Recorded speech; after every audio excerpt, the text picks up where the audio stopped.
at the elementary schools. Two of the four elementary schools have no air conditioning in their gymnasiums. So there's an equity issue between which school your student happens to go to. You may or may not have air conditioning in the gyms, and that's a significant challenge in the beginning and end of the school years.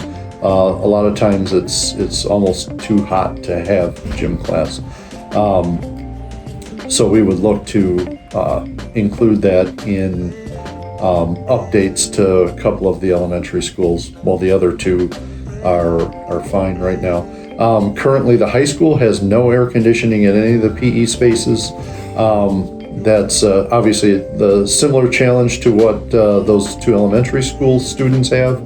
But also there's some significant equipment that suffers as a result of the lack of climate control. The humidity really takes its toll on some of those high school level PE facilities like weight rooms and fitness centers and things like that you would find in a high school.